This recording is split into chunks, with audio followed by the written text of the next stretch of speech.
Time now for yours truly, Johnny Dollar.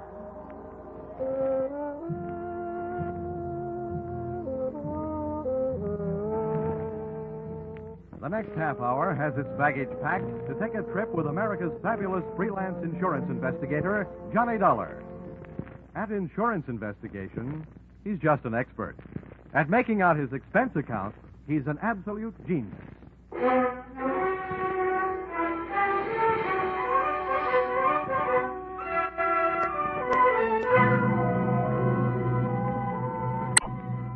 Expense account submitted by Special Investigator Johnny Dollar to Home Office, American Pioneer Life Insurance Company, Hartford, Connecticut. Attention, W.K. Green, General Manager. The following is an accounting of my expenditures in the case of Barton Drake, or how I played ducks and drakes with a drake who ducked. Expense account, item 1. $100 I'm charging you for 1 hour's sleep I missed answering your telephone call at 9 o'clock in the morning. Expense account, item 2. $1.50. I had to go out for breakfast. The Easter Bunny didn't leave me any eggs. Item 3. Cab fare to your office, $1. Tip to driver, $1.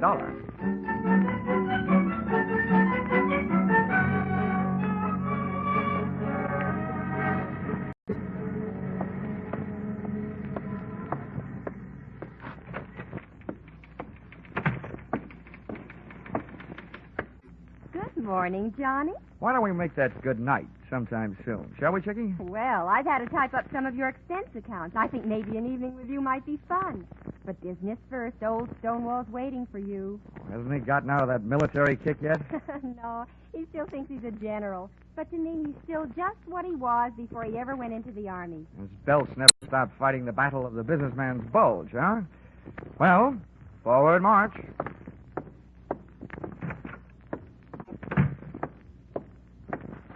Good morning, Mr. Green, sir. Mr. Dollar reporting as ordered, sir. Eddie. Oh, yeah.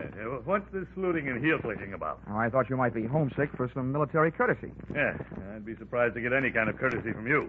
But we're not paying you to be polite. Sit down. Here. I got a job for you. Here. I had a copy made of the file in that case. You can take a look. Thanks. Barton Drake, huh? Oh, yeah, I remember him. Let's see. Life insurance, $30,000. Beneficiary, Mrs. Barton Drake. Well, what is it? Is he dead or just dying? Neither, we hope. Well, if you'll pardon a little before-noon philosophy, just by living, a man is slowly dying of old age. We have a statistical department to worry about that, Dollar. Your job is to find this man, Barton Drake. Okay. What's the story? As far as the company is concerned, the story started one night just short of 7 years ago.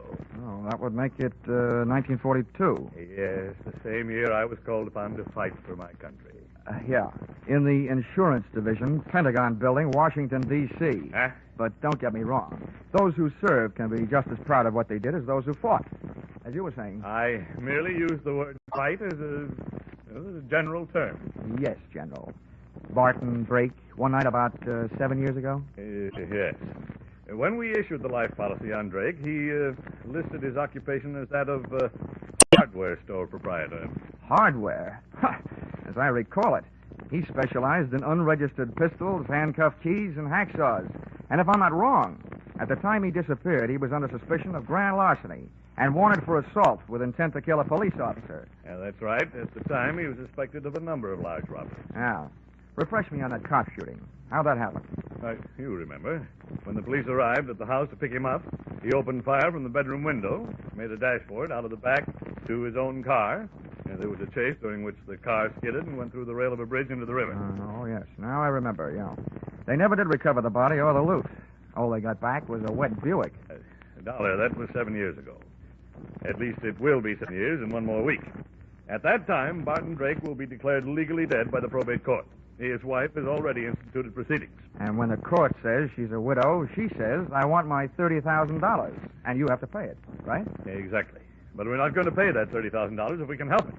At 9 o'clock this morning, the Missing Persons Bureau of the New York Police Department called us and gave us reason to hope that Drake is still alive. What happened? Did they see him in a crystal ball? You don't know how close to the truth you came, Dollar. Oh? The Missing Persons boys have a new habit these days. Whenever there's a television show where there's a public crowd involved, they watch it. Last night, they think they spotted Barton Drake at the prize fight. Now, that's all we've got to go on, but we think he's alive and that he's somewhere in New York. Well, that's a start anyway. I know where to find New York.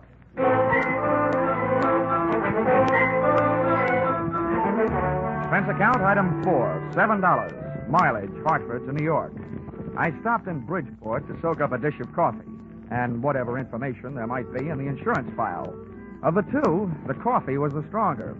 All I learned from the file was Drake's physical measurements, the birthplace of his mother, his wife's maiden name, the last known quotation on his blood pressure, and his home address in Manhasset, Long Island, to which I went.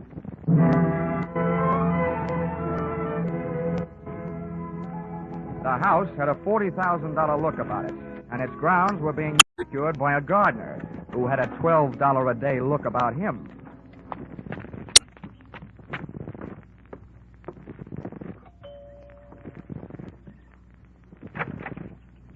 Yes, sir? I'd like to see Mrs. Drake. Here's my card. Yes, sir. Step in, please. Thank you. If you wait here in the hall, sir, I'll go tell her you're here. Maid had a $40 a week look about her and completed the picture of prosperity. For a hardware merchant, Barton Drake had died leaving his wife living a soft life. Either that or he was still alive and not giving his wife grounds for divorce on the basis of non-support. Or she was that certain kind of gal who wouldn't have any trouble making that certain kind of man get up that certain kind of money. And when I saw her, I knew not only that I couldn't afford her, but that Drake probably hadn't been able to, which probably led to his undoing. Just to give you an idea, she was wearing a diamond necklace and a negligee, and it was 2 o'clock in the afternoon. Mr. Dollar? Mrs. Drake? Yes, Stella Drake. I'm having breakfast. Won't you come in and join me? Well, I'll join you, but no breakfast. I just had a tomato surprise. Lunch. Oh, I'm glad you didn't mean me. Come on, right in here. Are you sure you won't have some breakfast? No, thanks. I couldn't bring myself to hurt that poor, tired trout you've got there. Oh, please. That's a genuine English kipper. Oh, I beg your pardon. I didn't recognize it without its monocle. Oh, you're more fun than an eye-opener. I should have you around when I get up every day. Well, I have something to tell you that should make you really feel good. You don't mean that bunch of stuffed shirts at the insurance company have decided to give me my money without going through all that fuss at probate court? Oh, I've got better news than that. You may not get that money. But we think you have a chance of getting your husband back. What? Yeah, the New York police think they saw him last night. Alive. Oh. Maybe I was wrong. Maybe that doesn't make you happy. Why, yes. Yes, of course it makes me happy, but to live without a man for 7 years and then have a stranger just sit across the table and calmly tell you he's alive, it's just too much. Tell me, where did they find him? They didn't. They think they spotted him at the fights they were watching on television. I imagine they're looking for him. I know I am. Well, it's impossible. If he were alive and back in New York, he'd come to me. That's what I was hoping, Mrs. Drake. Well, I don't believe it. Why would he do a thing like that to me? Why would he make me suffer all these years? I think you'd better go now. I've got to be alone. I've got to think. Oh, Barton, why? Why? Please, Mr. Dollar. I won't be alone. I figured if she wanted to be alone, it was for a good reason. Because that lather she'd gotten into was strictly from soap opera. She flooded me to the door on a tide of tears.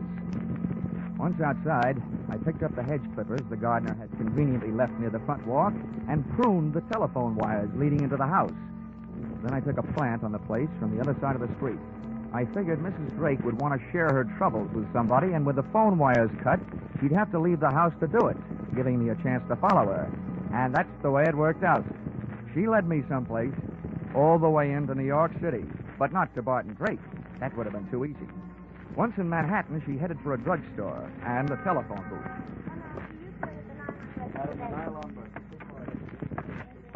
I slipped into the phone booth beside hers. I got the receiver off the hook and my nickel in the slot in time to use an old trick of mine. As she dialed, I tried to duplicate it with my phone. She dialed. And I dialed. I was just one number behind her all the way. When she was through dialing, I held off dialing the last number on my phone until she got an answer. And then I let it go. The number she was calling was busy.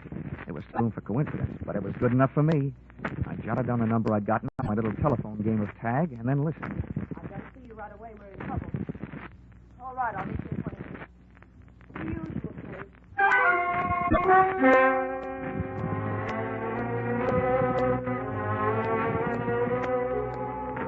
The usual place turned out to be the usual place to meet trains, Grand Central Station. But no train ever pulled into where Mrs. Drake went. As a matter of fact, no man ever did. Unless he was a plumber, maybe. That's right, where the ladies go to powder their noses and things. She came out 30 minutes later alone, but she never hit the street. Instead, she went through the tunnel into the adjoining Commodore Hotel and checked into room 407. The only room I could get was 1313. Expense account item 5, $10. Tip to hotel detective for keeping an eye on the IFO in 407. Item 6, $35. Purchase of portable phonograph. Item 7, 65 cents. Purchase of phonograph record. Frank Sinatra singing night and day. With this for ammunition, I went back to my hotel room and, gunning for a bird I'd never seen, I set up the phonograph near the telephone, put on the record, and placed it all to the number Mrs. Drake had called earlier in the day.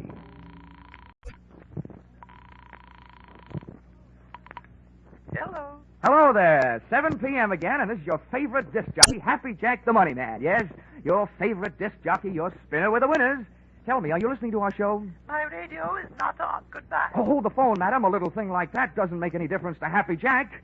Here's all you have to do to win a house full of prizes. You just listen closely over the phone and identify today's puzzle platter, and you'll win all these wonderful prizes. A genuine Sunbeam Mixmaster that makes those fresh little eggs just happy to get beat up. Yes, and you'll clean up with the next prize. Make a real clean sweep with a Hoover vacuum cleaner with all attachments and no strings attached. And to send you tripping happily through life, you'll also receive a handsome set of easy-to-lug luggage, a pair of Gladiator bags. Are you interested? Why, of course I am. All right, then. Here's the tune.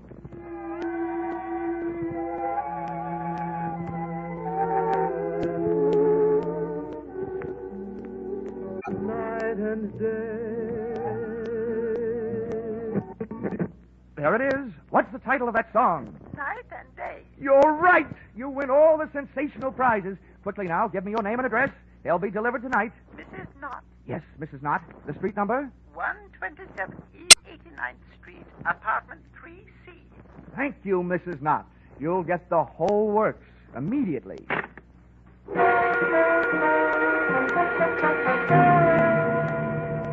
Expense account, items 8, 9, and 10.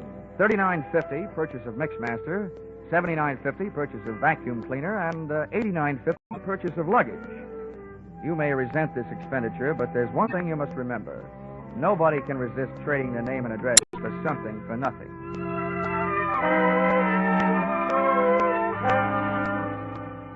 I felt like an out-of-season Santa Claus when I knocked on the door of apartment 3C at 127 East 89th Street. The frame suddenly became a picture frame encasing a live version of Whistler's grandmother, complete with wheelchair and crocheted afghan. Just bring them in and set them down. Yes, ma'am. I'm Happy Jack, and I'm glad to meet you. Right in here and set them down. Ah, yes. There you are, Mrs. Knott. You lucky woman, you. Is that all? Almost. Now, all we need from you is a little information. Just some background on today's winner to pass along to my radio audience. Be off with you, young man. I'll write you a letter. Oh, come now, Mrs. Knott. Never mind. I have no time now. Just a few questions while I check you out on the Hoover. I don't need any checking out. Now go away. I must say, Mrs. Knott, you're a bad winner. So now I'm afraid I'm going to have to stick around to find out how good a loser you are. What do you mean? Come in. You. Stella, do you know this man? Do I know him? He's that insurance investigator, Johnny Dollar. Granny came flying out of the wheelchair, multiplying in height by 3. When I first saw Granny's hand flying toward me, it looked like there was an old-fashioned wedding ring on each finger. But just too late, I saw it was only a set of brass knuckles. Oh.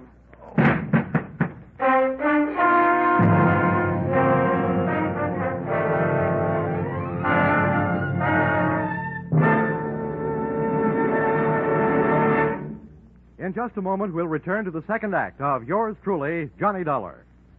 CBS cordially invites you to hear the adventures of Philip Marlowe and the stories of modern crimes and their solutions as unfolded on Gangbusters when they come to you every Saturday night on most of these same CBS stations.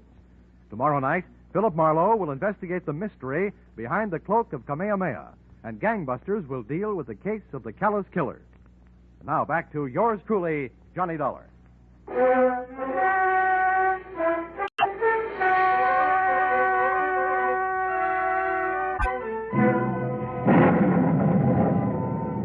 When I woke up, the thunder and lightning in my head was getting an answer from the sky.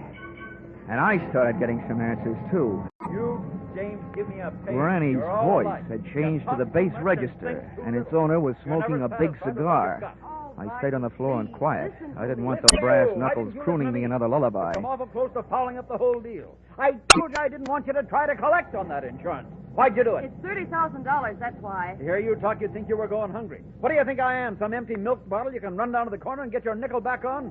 What are you trying to do anyway, sell me out? Sell you out. You know what started this trouble. You had to go to the fights last night. Oh, a big man. Dumb cops, you call them. Don't worry about me. They haven't. I'll take care of myself. But not with you lousing me up, getting mixed up with dirty dealers like this guy Dollar. Oh, you're so smart. Why did you let him in here? Shut up! He wanted to give me something for free, that's why. Well, I've got something for him. A free boat ride. Wheel that chair over here. We'll take him out in that. The wheelchair ride was short, to the street. The auto ride was longer, to the ocean. And from what I could gather on the dock, the boat ride was to be even longer, to my doom. I was still playing Sleeping Beauty and listening to the supposed-to-be dead man, Barton Drake, telling his wife Stella how he was going to make my slumber permanent. Come on, get a move on. I've got his hands tied. Hurry up with his feet. I'm almost through. There. Now what? Now stand back while I heave him up on the deck. Oh. Well, aren't you going to tie him to something? For what? If they ever find this boat, they're going to find it empty. One good wave out there, and this guy goes for a swim. There. The wheels last. He's got plenty of gas and plenty of ocean out there. That'll teach Mr. Happy Jack. Now I'm giving him away.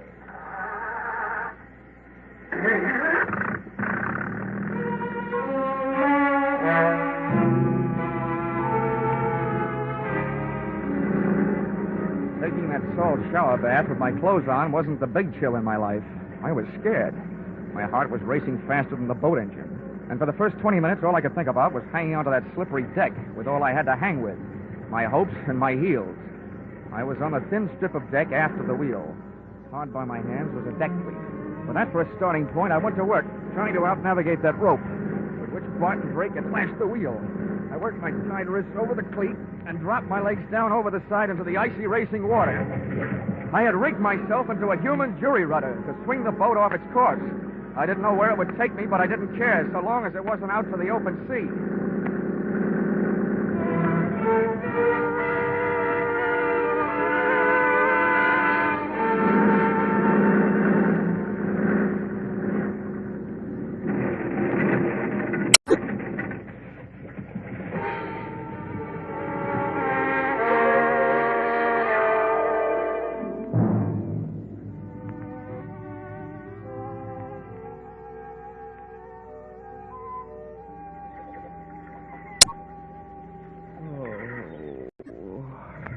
Oh, waking up, eh?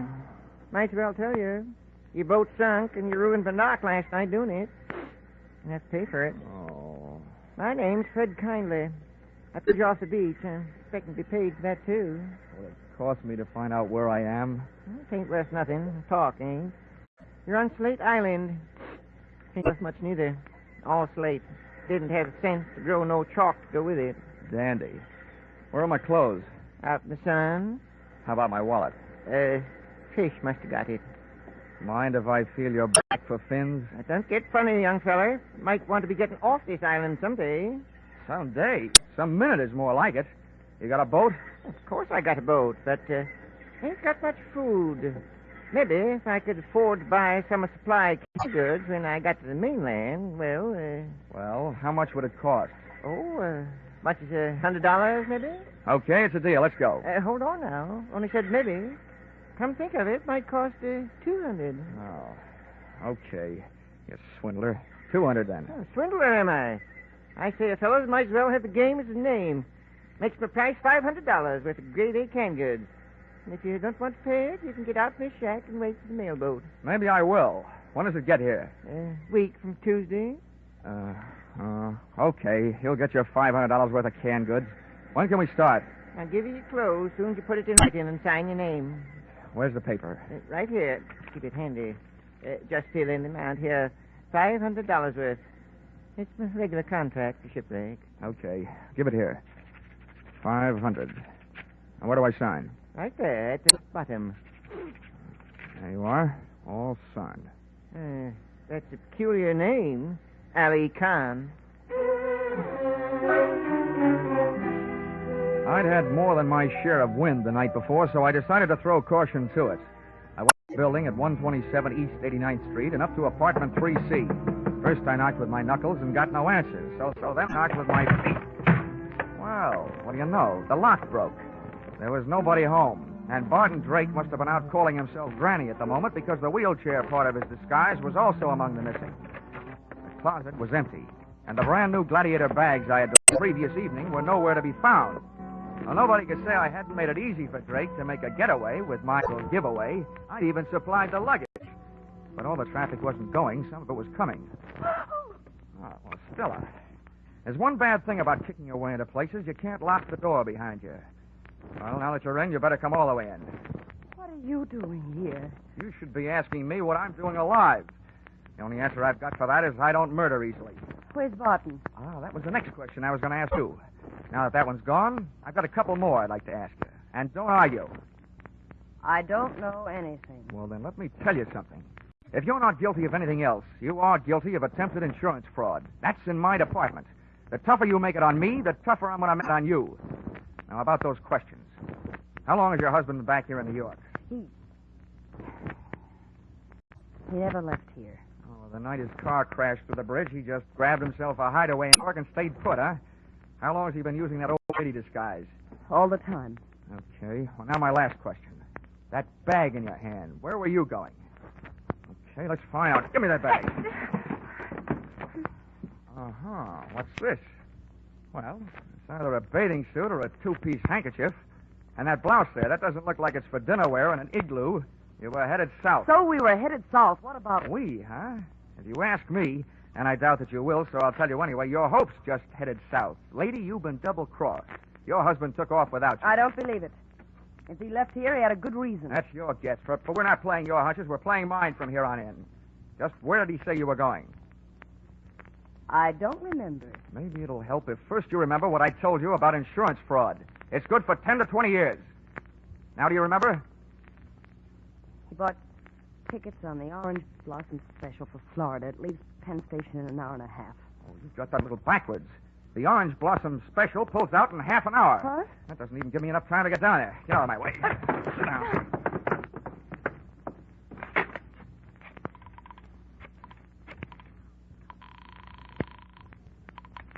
Information. Hello. Information. Look, I want the telephone number of the Penn Station branch of the Travelers' Aid Society. This was once when I didn't want the society to aid the traveler. I told them that Barton Drake was my invalid aunt and as nutty as a fruitcake. With Stella's help, I described his costume from the daisies on his hat to the buttons on his shoes. I tagged it off with a warning that when my aunt left the house, she thought she was a honeybee and was on her way to throw herself in front of the Orange Blossom Special, wheelchair and all. The guy on the other end of the line took off to round up the railway police, and I took off to round up a taxi.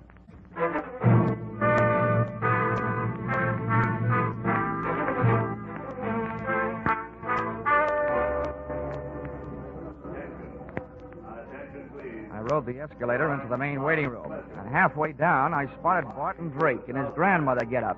He was surrounded by police, and the police were surrounded by a small crowd.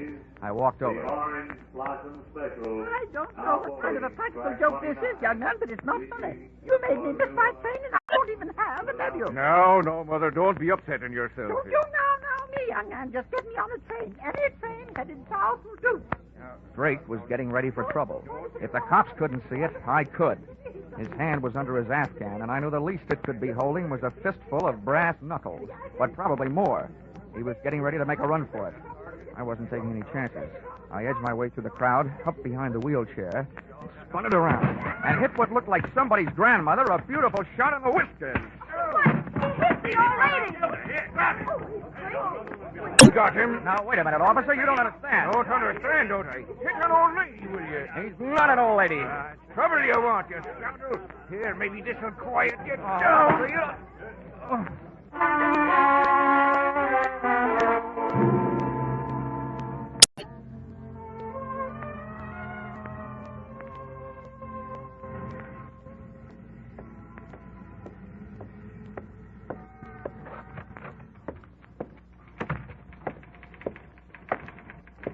Johnny. Hiya, Chickie. Oh, that bandage. What's the matter with your head? No brains. Where's the general? Oh, when he found out you'd saved American Pioneer $30,000, he decided to take the morning off and celebrate. He's out playing golf. Oh, great. To celebrate my getting hit on the head with police clubs, he goes out and swings golf clubs. Oh, Johnny, I was sort of Now, hoping don't that... worry, Chickie. I've still got enough energy left for nightclubs. You want to help me with this expense account? I'll get it out of the way. Oh, that's all that stands between us. Uh-huh. Expense account submitted by Special Investigator Johnny Dollar to Home Office, American Pioneer Life Insurance Company.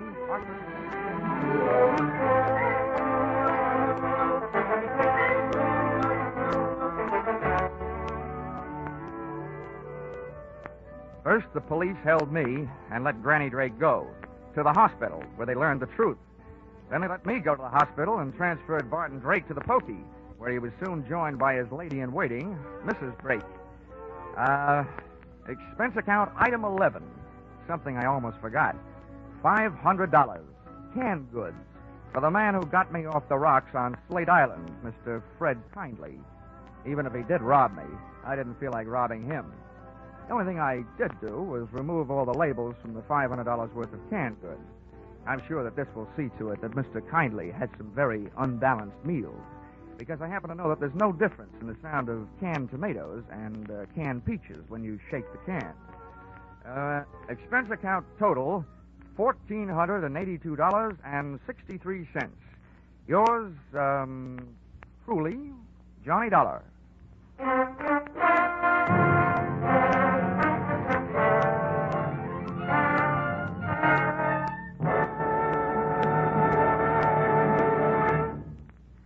At last, mankind is facing up to one of its most feared diseases, cancer.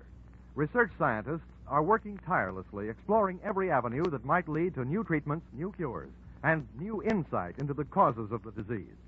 At the same time, the American Cancer Society is working to keep the public informed of all the progress that has been made, trying to reach everyone with the message that the sooner a diagnosis is made, the better the chances of cure. Together, this public education and research attack should bring great progress in the control of cancer. But both phases of this program are costly. Realizing you are giving to a fight against a disease that could menace you, give generously to the American Cancer Society's drive for funds this year.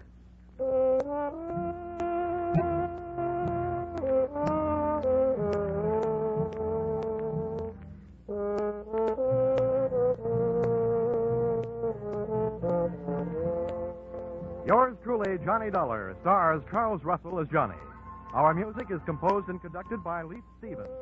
Yours truly, Johnny Dollar, is written by Paul Dudley and Gil Dowd and is produced and directed by Richard Sandville for CBS, where 99 million people gather every week, the Columbia Broadcasting System.